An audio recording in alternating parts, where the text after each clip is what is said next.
기도함으로 오늘 말씀 묵상을 시작하도록 하겠습니다. 하나님, 오늘도 말씀 가운데 우리에게 바라시는 삶을 가르쳐 주시고 행할 수 있는 능력을 덧입게 하옵소서. 감사하며 예수님의 이름으로 기도드립니다. 아멘. 사무엘상 16장 1에서 23절까지 말씀을 함께 묵상해 보도록 하겠습니다. 관찰 과정에서 반복적으로 읽으면서 본문의 상황을 파악하고 시대를 초월하여 오늘날의 문화에도 적용할 수 있는 핵심 메시지가 무엇인지 찾아보도록 하겠습니다. 해석을 돕기 위해서 매일 성경의 해설 부분을 보거나 IBP 배경주석을 활용하시는 것을 추천드립니다. 여러 질문에 따라서 묵상한 내용을 정리하고 기도로 마무리하도록 하겠습니다. 본문을 읽겠습니다. 여호와께서 사무엘에게 이르시되 내가 이미 사울을 버려 이스라엘 왕이 되지 못하게 하였거늘 네가 그를 위하여 언제까지 슬퍼하겠느냐. 너는 뿔에 기름을 채워 가지고 가라. 내가 너를 베들레헴 사람 이새에게로 보내리니 이는 내가 그의 아들 중에서 한 왕을 보았느니라 하시는지라. 사무엘이 이르되 내가 어찌 갈 수 있으리이까. 사울이 들으면 나를 죽이리이다 하니 여호와께서 이르시되 너는 암송아지를 끌고 가서 말하기를 내가 여호와께 제사를 드리러 왔다 하고 이새를 제사에 청하라. 내가 내게 행할 일을 가르치리니 내가 내게 알게 하는 자에게 나를 위하여 기름을 부을지니라. 사무엘이 여호와의 말씀대로 행하여 베들레헴에 이르매 성읍 장로들이 떨며 그를 영접하여 이르되 평강을 위하여 오시나이까. 이르되 평강을 위함이니라. 내가 여호와께 제사하러 왔으니 스스로 성결하게 하고 와서 나와 함께 제사하자 하고 이새와 그의 아들들을 성결하게 하고 제사에 청하니라. 사무엘과 베들레헴 성읍 장로들은 왜 두려워하였나요? 매일 성경 해설 부분을 참조해 보시면 사무엘이 베들레헴에서 반역을 모의하는 것으로 의심을 사지 않도록, 그러니까 사무엘이 베들레헴에서 반역을 모의하는 것으로 의심을 사지 않도록 사울의 눈을 피하기 위하여 이제 제사를 드리러 왔다라고 말하라고 여호와께서 가르쳐 주시죠. 사울이 반역을 모의하는 것으로 오해하고 공격할까봐 두려워하였다라는 것을 알 수 있습니다. 그들이 오매 사무엘이 엘리압을 보고 마음에 이르기를 여호와의 기름 부으실 자가 과연 주님 앞에 있도다 하였더니 여호와께서 사무엘에게 이르시되 그의 용모와 키를 보지 말라. 내가 이미 그를 버렸노라. 내가 보는 것은 사람과 같지 아니하니 사람은 외모를 보거니와 나 여호와는 중심을 보느니라 하시더라. 이새가 아비나답을 불러 사무엘 앞을 지나가게 하매 사무엘이 이르되 이도 여호와께서 택하지 아니하셨느니라 하니 이새가 산마로 지나게 하매 사무엘이 이르되 이도 여호와께서 택하지 아니하셨느니라 하니라. 이새가 그의 아들 7을 다 사무엘 앞으로 지나가게 하나 사무엘이 이새에게 이르되 여호와께서 이들을 택하지 아니하셨느니라 하고. 여호와 하나님은 어떤 기준으로 왕을 찾고 계신 것일까요?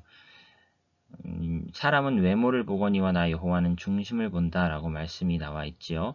매일 성경 해설을 참조해 보면 사람들의 마음을 얻기 쉬운 외모가 아닌 하나님과 마음이 통하는 내밀한 중심을 기준으로 왕을 내정하셨다는 것을 알 수 있습니다. 또 사무엘이 이새에게 이르되 내 아들들이 다 여기 있느냐. 이새가 이르되 아직 막내가 남았는데 그는 양을 지키나이다. 사무엘이 이새에게 이르되 사람을 보내어 그를 데려오라. 그가 여기 오기까지는 우리가 식사자리에 앉지 아니하겠노라.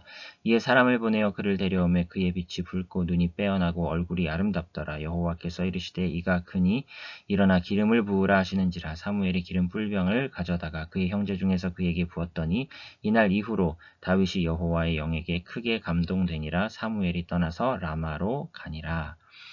이새는 막내 다윗을 어떻게 여겼나요? 막내, 양을 지킨다. 보통 양을 치는 일은 당시에 아주 비천한 일이었다고 합니다. 매일 성경 해설을 참조해 보면 완전수 7에 들지 못하는 소외된 8째였다라고 해설을 달아주고 있습니다. 여호와의 영이 사울에게서 떠나고 여호와께서 부리시는 악령이 그를 번뇌하게 한지라. 사울의 신하들이 그에게 이르되 보소서 하나님께서 부리시는 악령이 왕을 번뇌하게 하온즉 원하건대 우리 주께서는 당신 앞에서 모시는 신하들에게 명령하여 수금을 잘 타는 사람을 구하게 하소서. 하나님께서 부리시는 악령이 왕에게 이를 때에 그가 손으로 타면 왕이 나으시리이다 하는지라. 사울이 신하에게 이르되 나를 위하여 잘 타는 사람을 구하여 내게로 데려오라 하니 소년 중 한 사람이 대답하여 이르되 내가 베들레헴 사람 이새의 아들을 본즉 수금을 탈 줄 알고 용기와 무용과 구변이 있는 준수한 자라. 여호와께서 그와 함께 계시더이다 하더라. 이와 관련한 배경주석 해설을 참조해 보면 하나님의 영은 같은 임무를 위해 동시에 두 사람에게 권능을 부여하지는 않으셨다고 합니다. 따라서 다윗이 권위를 받았을 때 사울은 반대로 그 역할을 빼앗겼다라고 해설을 달아놓고 있습니다. 사울이 이에 전령들을 이새에게 보내어 이르되 양치는 내 아들 다윗을 내게로 보내라 하매 이새가 떡과 한 가죽 부대의 포도주와 염소 새끼를 나귀에 실리고 그의 아들 다윗을 지켜 사울에게 보내니 다윗이 사울에게 이르러 그 앞에 모셔섬에 사울이 그를 크게 사랑하여 자기의 무기를 드는 자를 삼고 또 사울이 이새에게 사람을 보내어 이르되 원하건대 다윗을 내 앞에 모셔서게 하라. 그가 내게 은총을 얻었느니라 아니라. 하나님께서 부리시는 악령이 사울에게 이를 때에 다윗이 수금을 들고 와서 손으로 탄즉 사울이 상쾌하여 낫고 악령이 그에게서 떠나더라. 떡과 포도주는 이따금씩 구약에서 예물로 언급되곤 했다고 합니다. 매일 성경 해설을 보시면 기름 부음을 받고 성령으로 충만한 다윗을 바로 왕으로 세우시지 않으시고 약 10년 이상 이어질 고난의 길이 시작되게 하셨다라고 해설을 달아놓고 있습니다. 이와 관련한 하나님의 뜻과 섭리가 있다고 생각됩니다. IBP 배경주석에서 16장 1절에 대해 기름 부음에 관한 해설을 달아놓고 있는데요. 한번 읽어보도록 하겠습니다. 이집트 사람들과 히타이트 사람들은 기름을 붓는 것이 그 사람을 저승신들의 권세로부터 보호해 준다고 믿었다. 이집트의 바로는 기름 부음을 받지 않았으나 그가 자기 관리들과 속국 왕들에게 기름을 부었다. 이러한 기름 부음은 그들이 그에게 종속적인 관계에 있음을 확증해 주었으며 그가 그들을 보호한다는 것을 나타내었다. 누지 문서를 보면 사업상 계약을 맺는 사람들은 서로에게 기름을 부으며 이집트에서는 결혼식에서 기름을 붓는다. 기름 부음의 의미가 보호, 또한 주종관계, 종속적인 관계의 시작, 그리고 서로의 언약, 약속, 계약을 의미한다라고 배경주석은 해설해주고 있습니다. 메시지를 정리를 해보면 하나님은 다윗에게 기름을 붓자마자 그를 왕으로 세운 것은 아니었습니다. 그러나 하나님은 그를 보호해 주실 것입니다.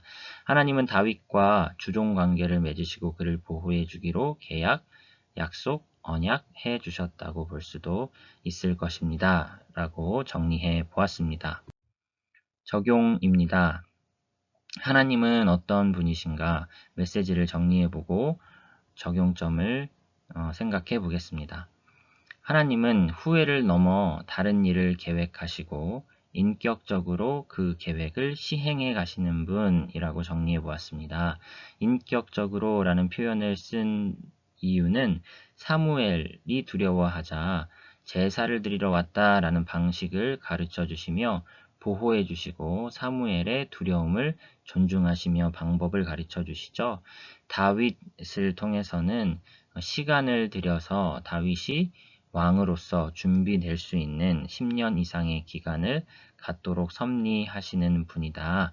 시간을 초월하여 행동하실 수도 있으셨지만 시간을 사용하셔서 그리고 연약한 믿음을 존중해 주시고 기다려 주시면서 하나님은 방법을 시행해 가시더라라는 것을 알 수 있는 오늘의 본문이 아니었나 생각해 봅니다. 나에게 주시는 교훈은 무엇인가? 하나님을 신뢰하자 그분의 계획과 방식에 신뢰하며 신실하게 살자라고 정리해 보았습니다.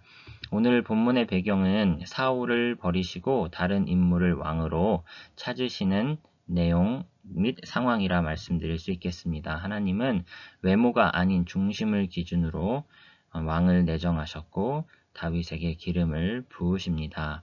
인격적인, 인간적인 기대를 내려놓고 하나님 방식에 초점을 맞춰야 할 때가 아닌가, 이렇게 적용자의 상황을 한번 생각해 보았고요.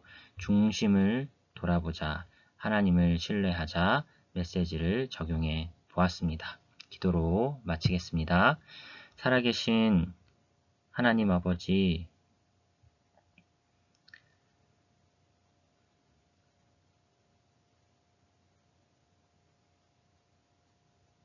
우리의 마음의 중심을 돌아보게 하여 주옵소서. 하나님의 시간과 방식이 어떠하든지 겸손하게 순종하며 신뢰하는 우리의 매일의 신실한 삶이 될 수 있도록 주님 오늘도 함께하여 주시며 하나님을 온전히 의지하는 순간순간 되게 하여 주옵소서. 감사하며 예수님의 이름으로 기도드립니다. 아멘.